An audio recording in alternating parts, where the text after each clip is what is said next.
श्वेता सिंग म्हणून ऑब्झर्वर आल्या होत्या. त्यांनी पहिलेच सांगितलं होतं की जे जुने अध्यक्ष आहेत त्यांना आम्ही अध्यक्ष करणार नाही. नवीन अध्यक्ष आम्ही सर्वसामान्य जनतेतून निवडून करू.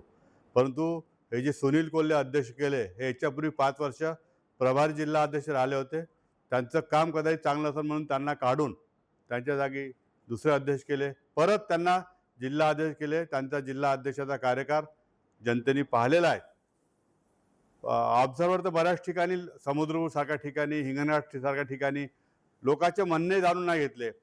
कागदावर चिठ्ठ्यावर नाव लिहिले, तुम्हाला कोण उमेदवार पाहिजे, किती चिठ्ठ्या जमा झाले, कोणी दिल्या, हे काही नाही. हे पारदर्शकतेने झालं नाही. यासाठी आम्ही लवकरच दिल्लीच्या नेतृत्वात जाऊन हे कसं सृजन झालं आहे जिल्ह्यामध्ये, त्यामुळे काँग्रेसची कशी दुर्गती होऊ शकते यासाठी समजण्यासाठी आम्ही सगळे लोक दिल्लीला सोमवारी जातो. परिवार काँग्रेस पक्षाचा गेल्या 3 पिढ्यापासून आम्ही निष्ठेने काम करत आहोत आणि सातत्याने संघटन मजबूत करण्याच्या दृष्टीने आम्ही नेहमी काँग्रेस पक्षामध्ये काम केलेलं आहे. आता ही संघटन सृजन ही प्रक्रिया पक्षाच्या तळागाळातील कार्यकर्त्यांना न्याय देण्यासाठी तसे नवीन नेतृत्व पुढे आणण्यासाठी सुरू करण्यात आली होती. परंतु वर्धा जिल्हाध्यक्ष निवडीमध्ये त्या प्रक्रियेचा आत्माच बाजूला ठेवण्यात आलेला आहे, अशी सर्व कार्यकर्त्यांची भावना आहे. जिल्ह्यातील बहुसंख्य तालुक्यांमधून आणि कार्यकर्त्यांकडून माझ्या नावाला फार मोठा पाठिंबा दिला गेला होता आणि निरीक्षकांसमोरही कार्यकर्त्यांनी बदलाची भूमिका घेतली होती आणि निरीक्षकांना सांगितलं होतं की एकाच गटाकडे आतापर्यंत ही सर्व काँग्रेस कमिटी आहे आणि ह्या जिल्ह्यामध्ये संपूर्णपणे काँग्रेस ही पूर्णपणे वीक झालेली आहे, संपुष्टात येत आहे. 4ही आमदार ह्या जिल्ह्यातले काँग्रेसचे एकेकाळी निवडून येत होते, एक खासदार निवडून येत होता. हे सर्व यांच्या नेतृत्वामध्ये आज संपुष्टात आलेली आहे आणि ज्या व्यक्तीला 5 वर्ष म्हणजे जिल्हाध्यक्ष बनवलं होतं, ज्याच्या नेतृत्वामध्ये ही काँग्रेस संपलेली आहे, अशाच व्यक्तीला परत ह्या प्रक्रियेद्वारे निवड करण्यात आली.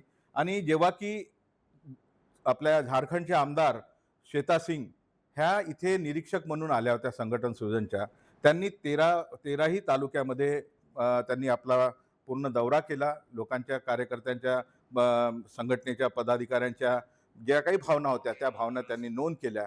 त्यांनी मला पण 1 to 1 मध्ये सांगितलं की ह्या जिल्ह्यामध्ये सर्वीकडे तुमचंच नाव चर्चेमध्ये आहे आणि निश्चितपणे आम्ही तुमचंच नाव रिकमेंड करू. आणि ह्या प्रक्रियेमध्ये मेन रोल ह्या निरीक्षकाचाच असतो. परंतु आपल्या ह्या पक्षामध्ये जे लॉबिंग नावाची एक जी उधळी लागलेली आहे, ती उधळी पूर्ण ह्या पक्षाला पोखरून राहिलेली आहे आणि नष्ट करत आहे. आणि ह्या लॉबिंगमुळे हे जे सर्व घडत आहे, एक म्हणजे आता ज्याला जिल्हाध्यक्ष करायला पाहिजे, एक नवीन व्यक्तीला ह्या जिल्ह्यामध्ये सर्वसामान्य लोकांची पूर्ण भावना होती, काँग्रेस कार्यकर्त्यांची भावना होती की नवीन व्यक्तीला संधी मिळायला पाहिजे. परंतु जुन्याच व्यक्तीला म्हणजे जो एका नेत्याच्या नेतृत्वामध्ये काम करतो, त्यांनी उठ म्हटलं तर उठतो, बस म्हटलं तर बसतो, अशा व्यक्तीला जिल्हाध्यक्ष बनवून त्या खुर्चीची गरिमा ही ढासळण्यात आलेली आहे.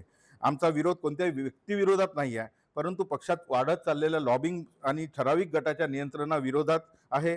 काँग्रेस पक्षाला वर्धा जिल्ह्यात मजबूत करायचे असेल तर तळागाळातील आणि सर्व संघर्ष करणाऱ्या लोकांना सोबत घेऊन चालणाऱ्या नेतृत्वाला संधी मिळाली पाहिजे.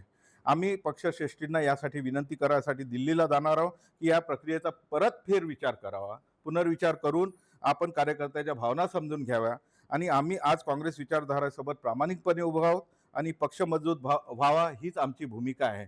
आणि निश्चितपणे आम्हाला असं वाटतं की आम्हाला दिल्लीमध्ये न्याय मिळेल नाही मिळेल माहीत नाही, परंतु आम्ही ह्यासाठी संघर्ष करणार आहोत. आणि आज म्हणजे जी काल निवड झाली, जी जाहीर यादी प्रसिद्ध झाली, त्या यादीमध्ये जे काही नाव आले आहे त्यामध्ये पूर्ण म्हणजे अनेक ठिकाणी महाराष्ट्रातील काँग्रेसचे कार्यकर्ते हे म्हणजे दुःखी झालेले आहे. वर्धा जिल्ह्यातही फार मोठं म्हणजे ह्या बाबतीमध्ये लोकांना म्हणजे वाटत होतं यावेळेस की खरोखर ह्या संघटन सृजन ही जी प्रक्रिया राबवली आहे राहुलजींनी, त्यांचा जो विचार होता त्या विचाराला विसंगत अशी कार्यवाही ह्या लोकांनी केली लॉबिंग करून.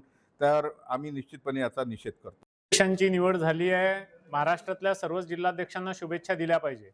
मात्र संघटन सृजनच्या नावाखाली या ठिकाणी महाराष्ट्रातल्या ज्या नेत्यांना शीर्ष नेतृत्वानं संघटन सृजनची जबाबदारी दिली होती, त्या नेत्यांनी या ठिकाणी संघटन सृजनच्या ठिकाणी संघटन विसर्जन करण्याची कृती केली आहे.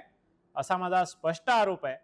या ठिकाणी वर्धा जिल्ह्याचं सांगायचं झालं तर 55 वर्षापासून एकाच गटाचा जिल्हाध्यक्ष बनवणं सुरू आहे आणि गटातटाचे जिल्हाध्यक्ष नको म्हणून राहुलजींनी ह्या संघटन सृजनची संकल्पना मांडली आणि संघटन सृजनची संकल्पना मांडल्यानंतर त्याची जबाबदारी या जिल्ह्यासाठी ऑब्झर्व्हर पाठवले आणि या राज्याचे नेते आणि या राज्याचे प्रभारी यांचं मत विचारात घेऊन त्या निरीक्षकांशी 1-to-1 संवाद करून या ठिकाणी जिल्हाध्यक्षांची निवड प्रक्रिया पार पाडण्यात आली आणि त्यावर निर्णय घेण्यात आला असं AICCने कळवलंय.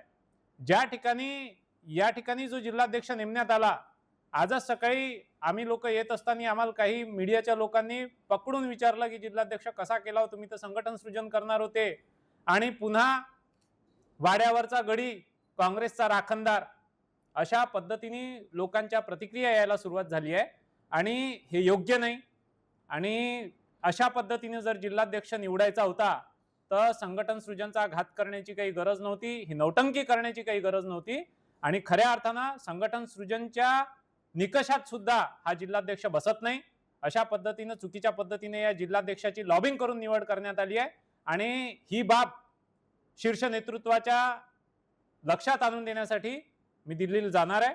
आम्ही सगळे जाणार आहोत आणि शीर्ष नेतृत्वाच्या लक्षात महाराष्ट्राच्या ज्या जबाबदार नेत्यांनी त्यांची दिशाभूल केली आहे आणि वर्धा जिल्ह्यात ज्या नेत्यावर त्यांनी विश्वास दाखवला त्या नेत्यांनी स्वार्थापायी या ठिकाणी जे संघटन सृजनच्या निकषावर खरे उतरणारे नेते उपलब्ध होते त्यांना डावलून या ठिकाणी स्वतःच्या हितापायी पुन्हा सुद्धा जे आजपर्यंत ते करत आले, पुन्हा तीच गुटबाजी आणि पुन्हा त्याच पद्धतीने जिल्हाध्यक्षाची निवड केली, ही गोष्ट बरोबर वाटत नाही. आणि या बाबतीची कल्पना महाराष्ट्राच्या नेत्यांना होती.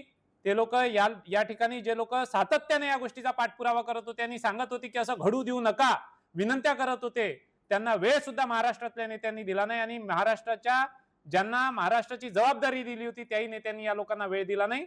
आणि ही बाब गंभीर स्वरूपाची आहे. गंभीर स्वरूपाचे आक्षेप याआधी त्यांच्या जिल्हाध्यक्षावर कधी त्यांनी काँग्रेस कमिटीची जागा गडप केली, तर कधी त्यांनी एबी फॉर्मचा घोळ घातला, तर कधी लोकसभेची खासदारकीची जागा सोडून दिली.